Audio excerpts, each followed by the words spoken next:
Welcome to this explainer. Okay, what if I told you that you're actually playing a high-stakes game every single day, but nobody ever bothered to hand you the rulebook? You know, most of us walk through life trying to convince others using pure logic, reasoned arguments, or just sheer hard work. But here's the really fascinating truth. The human mind doesn't actually run on logic. It runs on hidden software bugs. So today, we're completely skipping the logic and moving straight into behavioral science. We're going to dive right into the vulnerabilities and cognitive shortcuts that literally govern how human beings interact.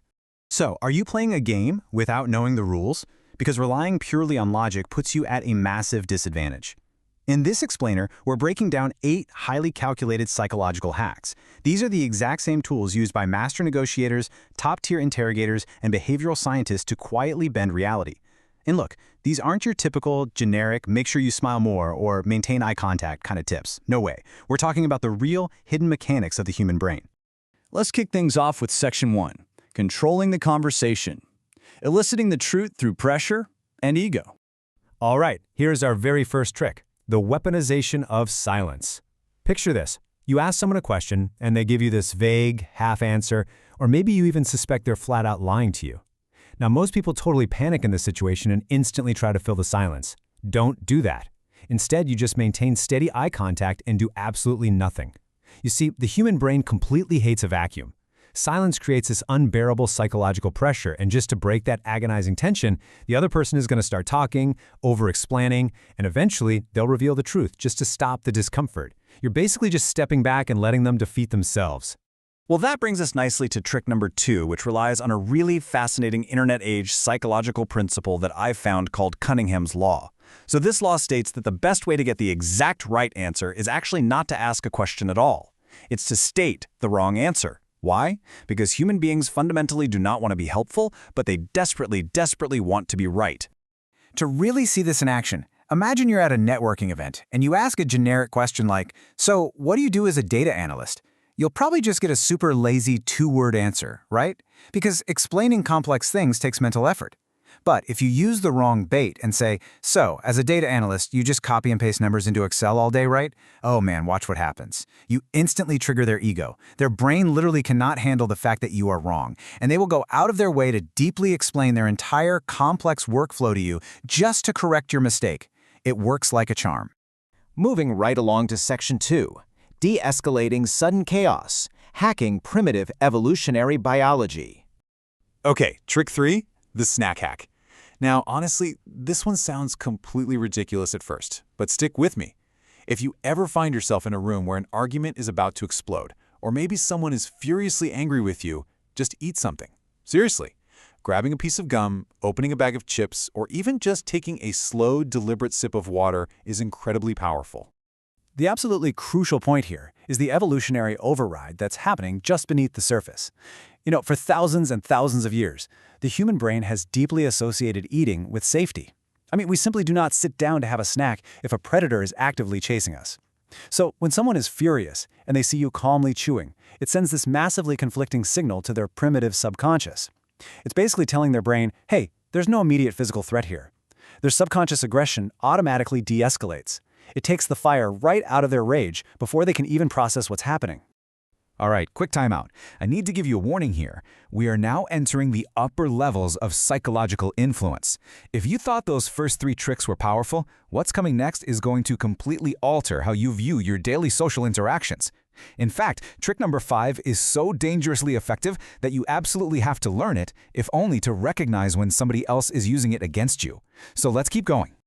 Here we go with Section 3, Advanced Psychological Influence, altering a target's reality and choices. Let's look at trick 4, the reframing effect, otherwise known as the illusion of choice. Look, asking for permission gives a busy brain a really easy out, a simple binary no. Instead, you want to eliminate the word no entirely by just narrowing their reality. Don't ask, hey, can we meet next week? Instead, reframe it completely. Try, should we meet on Tuesday at 3 p.m. or Thursday morning? See what happened there? Suddenly, the option to refuse entirely vanishes from their immediate cognitive radar. They're forced to choose between 2 outcomes that you already accept. It makes them feel totally in control while you're the one who designed the entire maze. And that leads us right into trick 5, the Ben Franklin effect. Guys, this is the absolute dark horse of psychology. Most people automatically assume that if you want someone to like you, you should do them a favor. But actually, that is entirely backwards. To get someone to like you, you need to get them to do you a small favor. Benjamin Franklin famously used this exact tactic to win over a fierce political rival who absolutely despised him. How? He simply asked to borrow a very specific, rare book from his rival's personal library. Now, why does this work? It relies entirely on a core psychological glitch known as cognitive dissonance. So cognitive dissonance is that intense mental discomfort your brain experiences when it tries to hold two totally contradictory beliefs at the exact same time. Think about it. Franklin's rival hated him, right? But he was actively doing him a favor. His brain basically suffers a massive glitch trying to reconcile those two things. And ultimately, to fix that glitch, the rival's subconscious mind just decides, well, if I'm helping the guy, I must not actually hate him. In fact, he's probably a decent guy. You just ask for a harmless favor and let their own mind convince them that you are worth liking. It's brilliant. Next up is trick 6, the false horizon.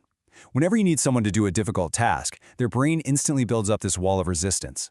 To totally bypass that wall, you just state the short finish line, the false horizon, before you even start. You say something like, look, I only have 2 minutes before I have to jump on a call, but, and boom, instantly their perceived cognitive effort drops, their defensive resistance shuts down completely, and you achieve effortless, almost frictionless compliance. Why? Because they think the exit door is already wide open. Let's dive into Section 4, Subconscious Rapport Building, generating instant, unbreakable trust. 3 seconds. Literally just 1, 2, 3. That is all the time you have when you meet someone new. In less than 3 seconds, their subconscious mind is firmly deciding whether you're a friend or a foe. If you look stiff or nervous, their brain starts flashing predator or threat. So how do we systematically hack those crucial first 3 seconds? Enter trick 7, the eyebrow flash. Right as you make initial eye contact with someone, you subtly raise your eyebrows for just a fraction of a second and flash a slight smile. And listen, this is not just some friendly little gesture. It is a hardwired, universal, cross-cultural survival signal that evolved over millions of years. It literally tells the other person's survival brain, hey, I recognize you, and I'm non-threatening. It instantly elicits this strange, almost unexplainable comfort and warmth, throwing the door wide open for you to lead the conversation exactly where you want it to go.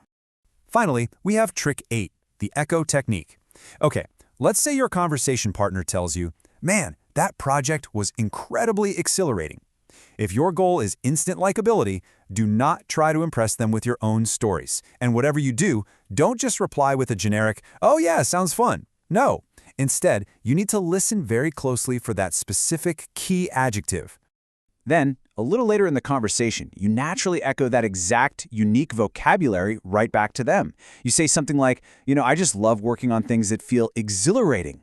Echoing their specific words totally bypasses their critical mind and provides them with intense subconscious validation. It sends an incredibly powerful signal that says, this person thinks exactly like me. And fundamentally, human beings just naturally trust people who sound like they process the world exactly the same way they do. Bringing us to our final part, Section 5, Mastering the Hidden Rules, the neutral ethics of behavioral control. So, you now hold the psychological keys. You know how to control conversations, diffuse arguments, and build instant trust in a matter of minutes. But remember, these behavioral mechanics are simply a tool set. They're totally neutral rules of the human mind. So I'm going to leave you with this final provocative question to chew on. Are you proactively choosing how to use these tricks, or are master manipulators quietly using them against you right now without your consent? Think about that the next time you feel a sudden, weird urge to over-explain yourself, or you find yourself mysteriously agreeing to a choice that you didn't even create. Keep analyzing the rules of the game, and I'll catch you in the next explaining.